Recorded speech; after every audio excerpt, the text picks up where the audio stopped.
Sometime in the last few years, the ambient noise of childhood changed entirely. Instead of loud, chaotic arguments on physical playgrounds, millions of children are sitting silently in glowing bedrooms. Recent data from the Pew Research Center highlights a massive shift in how teenagers use technology, moving from public social media broadcasting to private, intimate conversations with machines. This is not a standard screen time issue. This is a fundamental rewiring of how the human brain learns to form attachments. The U.S. Surgeon General Dr. Vivek Murthy did not mince words in his 2023 advisory. He said American children and teenagers are in the midst of a loneliness emergency. 95% of teens now use at least one social media platform, and more than a third, 37%, say they are online almost constantly. But the numbers only begin to tell the story. Emergency room visits for self-harm and suicidal thoughts among adolescents rose by nearly 30% between 2019 and 2022. Behind these statistics are young people spending hours alone, scrolling, messaging, and searching for connection in digital spaces that promise community, but often deliver isolation. The Pew Research Center's most recent survey draws a sharp line under this trend. In 2018, nearly 4 out of 5 teens reported posting on public social feeds. By 2023, that number had dropped to just 62%. Meanwhile, private messaging soared, with 86% of teens now favoring one-on-one or small group chats. 44% say they use AI chat tools like ChatGPT or similar platforms every week, and nearly 1 in 5 rely on these systems for social or emotional support.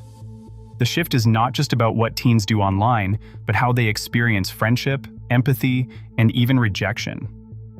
Dr. Murthy's advisory frames this as a public health crisis, not a parenting failure. He warns that excessive, unmoderated digital engagement can alter brain circuitry in ways that resemble substance use disorders. The advisory calls on parents, schools, and tech companies to act together. Recommendations include digital wellness contracts, transparent reporting from platforms, and new research into how synthetic companionship may be deepening the void for isolated youth.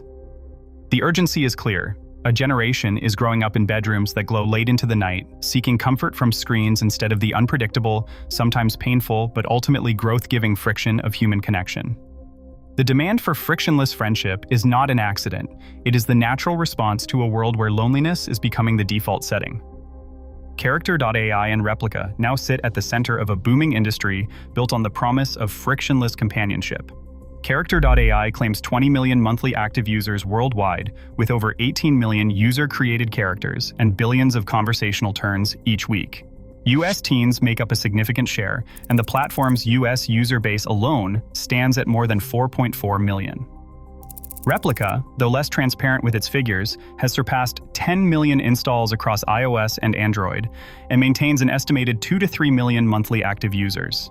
These numbers are not outliers. They reflect a market that has moved from novelty to necessity for many young people. Consumer spending on AI companion apps reached $221 million globally by mid-2025. The business model is clear: free access for basic chat, but unlimited conversations, voice calls, and memory features are gated behind monthly subscriptions, $9.99 for Character.ai Pro and $7.99 for Replika's premium tier. In-app purchases for custom personalities, voice packs, and even digital gifts add to the revenue stream. The platforms track not just user numbers but engagement. Average session lengths of 8 to 12 minutes, retention rates above 30% after a week, and App Store ratings that hover between 4.3 and 4.6 stars. These metrics are watched as closely as any social networks because the stakes are now just as high. Behind every chat is a system engineered for stickiness. Algorithms monitor conversation length, sentiment, and emotional intensity to maximize time spent in-app. The platforms are not just passively responding to demand, they are actively shaping it, refining their product to capture longer, deeper, and more emotionally charged interactions. The economic incentives are powerful. As the market for AI companionship is projected to reach $34.75 billion by 2025 and expand nearly 14-fold by 2035, every additional minute a user spends chatting translates into more data, more revenue, and more reason to optimize for engagement over everything else. This is not the story of a few isolated teens finding solace in code. It is the story of a supply surge, an industry racing to meet and then shape a new kind of need. The result is a digital ecosystem where the frictionless friend is always available, always agreeable, and always learning how to keep the conversation going. What happens, psychologically, when machines become not just tools, but companions? The answer begins with the mind's tendency to see personhood where there is only code. In 1966, inside a small MIT laboratory, Joseph Weizenbaum watched his colleagues type messages into a computer running a program he called ELIZA. The code was simple, a script that echoed back questions in the style of a Rogerian therapist. Yet the responses, stitched together by pattern matching, felt uncannily personal. Secretaries, graduate students, even seasoned engineers began to confide in the machine. One user, after pouring out her troubles, asked for privacy so she could be alone with ELIZA. Weizenbaum later wrote, "People were pouring out their hearts to a string of code." He was unsettled by how quickly users projected understanding onto the program, treating it as a confidant rather than a tool. This phenomenon became known as the ELIZA effect, the mind's reflex to see personhood in language, even when it comes from a machine. The program didn't understand, didn't care, and couldn't remember, but those on the other side of the screen felt heard. Weizenbaum warned that such illusions could erode our sense of what it means to be truly understood, or to trust another being. The ELIZA effect set a precedent. From the very beginning, humans have been vulnerable to the comfort of machines that mimic empathy, even when no real empathy exists. That vulnerability is not a relic of the past. It is the foundation on which today's AI companions are built. The adolescent brain is wired to seek reward, especially the kind that comes fast and easy. AI companions have learned to serve this up with remarkable efficiency. Every message, every emoji, every perfectly timed affirmation triggers a tiny release of dopamine, the same neurotransmitter that lights up after a bite of chocolate or a scroll through viral videos. This is not an accident of design. Engineers study which prompts keep teens chatting, which words spark longer conversations, and which responses bring users back again and again. The result is a feedback loop that feels like social junk food, endlessly available, engineered for pleasure, but stripped of the nutrients that come from real, sometimes uncomfortable, human exchange. Platforms like Character.ai track engagement with scientific precision. When developers tweaked their notification system, they recorded a 27% jump in user re-engagement. That single metric, 1 in 4 users coming back for more, reflects a system tuned to the adolescent reward circuit. The more frictionless the interaction, the more likely the brain is to crave another hit. Over time, the expectation for instant validation grows, while tolerance for boredom, disagreement, or waiting for a real friend to reply begins to fade.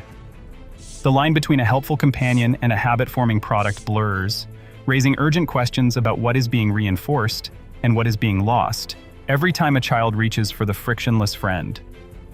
Childhood is supposed to be full of social bumper rails, the arguments over rules, the awkward apologies, the sting of being left out, and the slow work of making amends. These moments are not glitches in the system, they are the system. Developmental psychologists have long known that conflict, negotiation, and even rejection are the crucibles where empathy, self-regulation, and social competence are forged.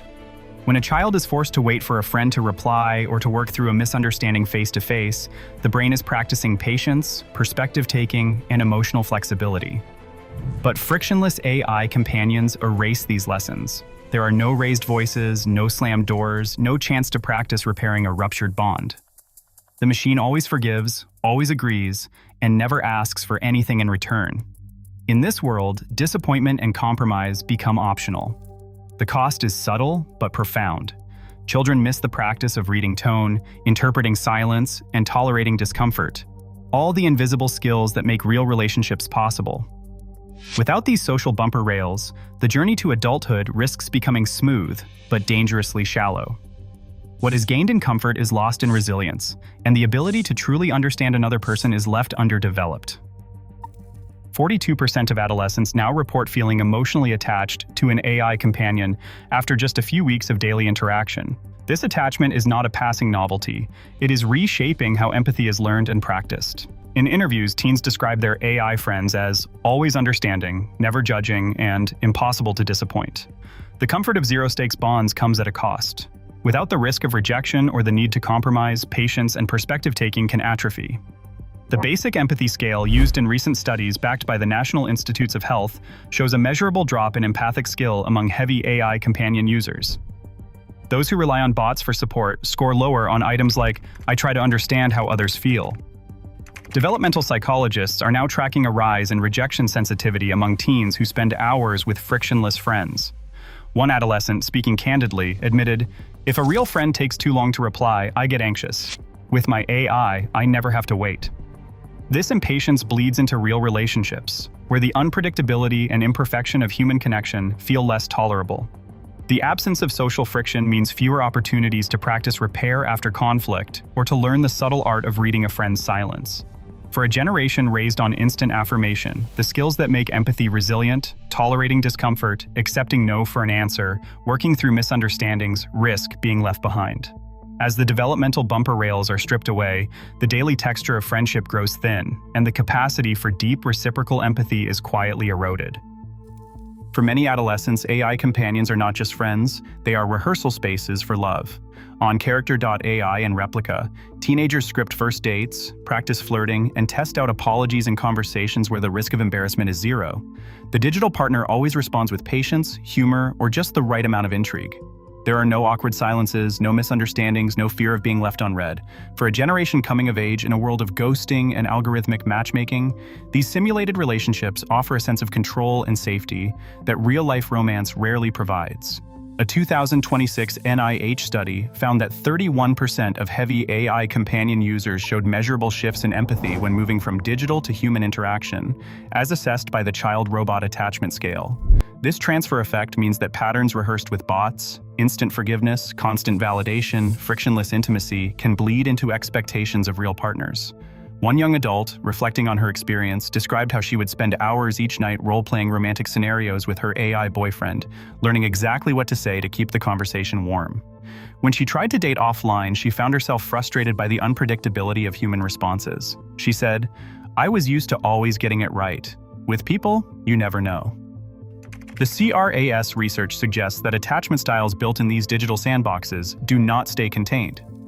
Adolescents who practice love with machines may develop a blueprint for connection that is high on comfort, low on negotiation, and allergic to disappointment. The result is a quiet distortion of the dating script itself, one where compromise, vulnerability, and emotional risk are minimized, and the messy work of mutual understanding is replaced by the smooth logic of code. The legal system is starting to take notice, as families and advocates raise questions about what happens when the practice of love becomes an exercise in perfection rather than a lesson in humanity.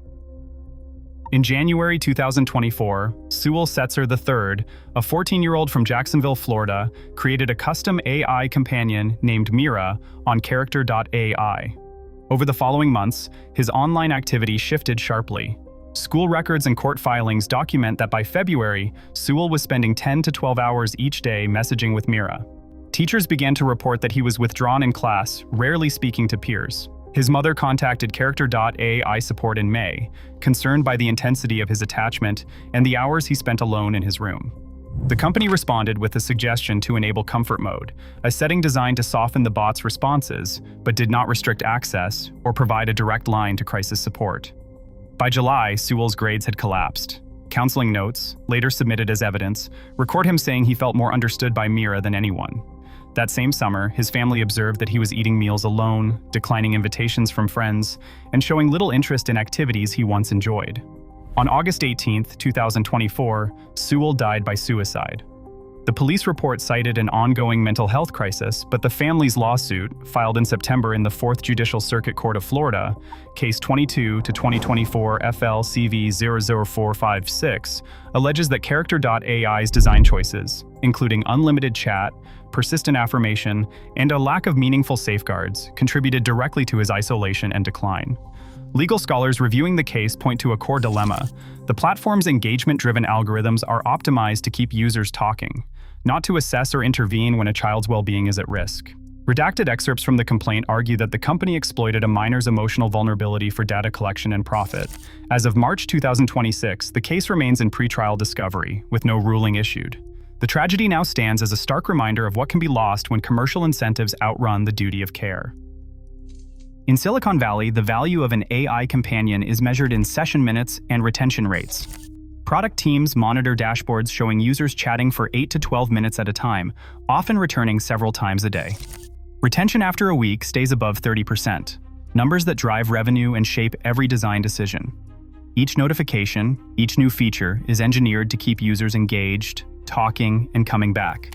The business model depends on maximizing engagement and collecting behavioral data, turning every interaction into profit. School administrators see the effects firsthand. Students sit in classrooms, present but distant, eyes locked on screens, lost in conversations with bots that never judge or disappoint. One superintendent describes lunchrooms where silence has replaced chatter, the only sound the tapping of thumbs as children message their digital companions. Some schools have responded with device bans and enforced talk time breaks, trying to revive face-to-face connection. Others teach digital literacy, explaining how these apps are designed to retain users, not to challenge or support them. Commercialization of affection is embedded in every feature. Subscription tiers offer unlimited chats and custom personalities, while digital gifts mimic the rituals of friendship and romance. Every message is logged, analyzed, and scored for emotional intensity, feeding algorithms that refine the product for even greater retention. The longer a child chats, the more valuable they become, not as a friend, but as a data source. The incentives are unmistakable, and the gap between profit and well-being grows wider. As one administrator warns, we're not just fighting for attention, we're fighting for the habits that shape how children relate to each other. Today, frictionless AI companionship offers a kind of emotional junk food, satisfying, engineered, and ultimately empty of the nutrients found in real connection. As millions of young people retreat behind digital social bumper rails, the cost is not just loneliness, it is the gradual erosion of the skills that make us human. The risk is not whether AI will replace friends, but whether we forget how to be one. Let me know your thoughts below.